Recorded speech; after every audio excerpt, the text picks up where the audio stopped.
नमस्कार मित्रांनो, आजच्या ब्लॉगमध्ये तुम्हा सर्वांचे खूप खूप स्वागत. तर आजचा आपला विषय असणार आहे लॉकडाऊनने काय शिकवले. मी म्हणेन काय काय शिकवले आणि काय नाही शिकवले. म्हणजे लॉकडाऊनने तर बरेच काही शिकवलं, जसं की घरात बसणं, घरातलं खाणं, घरच्यांना वेळ देणं. या सगळ्या तर झाल्या फॅमिली लाईफ आणि फॅमिलीला आणि घरच्यांना वेळ देण्याची गोष्ट. स्वतःच्या तरतुदी आणि स्वतःच्या सोयीप्रमाणे वागण्याच्या ज्या सवयी होत्या, मला हेच खायचंय, मला हे नको, मला तेच खायचंय, मला ते नको, मला आज इथेच जायचंय, मला हा सॅटर्डे आणि संडे इथेच स्पेंड करायचा आहे, तसं आता नाही करू शकत. तरी काय फरक पडतोय?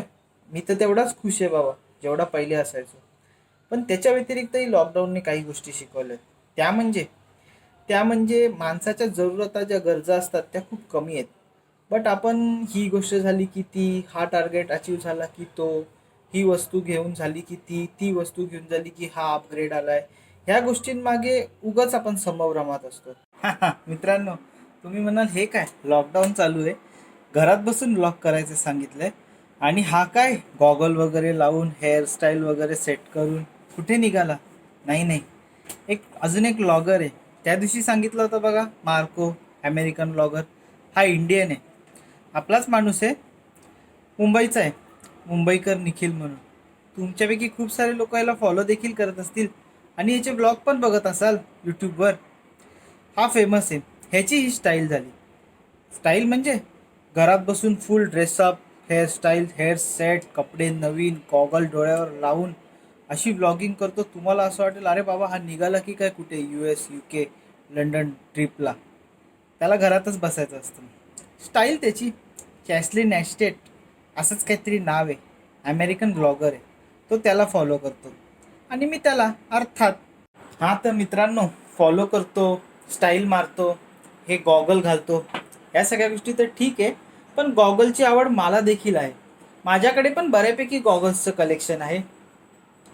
वेळ काय कुठे चालली आहे आणि आपण कुठे चाललोय दाखवीन ना हळूहळू पुढच्या ब्लॉग्समध्ये. बाकी काय चालू आहे, घरात वेळ काढतोय, टाइमपास करतोय, नवीन नवीन आयडियाज शोधतोय. क्रिएटिव्ह कंटेंट तर डोक्यात चालूच असतं. अरे हे काय काय चित्र वाहतोय मी, खाली चक्क शुकशुकाट. चला तुम्हाला पण दाखवतो. नीट ऐका मित्रांनो, पक्ष्यांचा किलबिलाट, तो चिवचिवाट येतो ऐकायला. असं नाही वाटत हे सगळं कुठेतरी हरवलेलं आणि आता आपल्याला परत अनुभवायला मिळतोय? हा पण एक अविस्मरणीय अनुभव असणार आहे. अरे वा मित्रांनो, बघितलं, लोकांनी आपलं आव्हान लॉकडाऊन फॉलो करायचं चांगलंच सिरियसली घेतलेलं दिसतंय. जोक सपाट, पण चांगलं आहे. जर अशीच परिस्थिती असेल तर आता दिल्ली दूर नाही, बरोबर ना? फॉलो करा. थोडे दिवस कळ सोसली तर पुढे आपल्याला मजाच करायची. ओके. आणि हा मित्रांनो, आता आपल्याला असं झालंय की कधी एकदा हा लॉकडाऊन संपतोय, कधी एकदा घराच्या बाहेर पडायला मिळतंय आणि कधी एकदा हे जग पूर्ण सुरळीतपणे सुरू होतंय. मला देखील असंच वाटतंय. पण जेव्हा हे सगळं होईल ना मित्रांनो, तेव्हा आपण ह्या पिरियडला देखील तेवढंच मिस करू.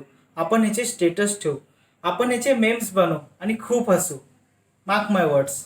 सगळं सुरळीत झाल्यावर काय, तेच पूर्वीचं चक्र.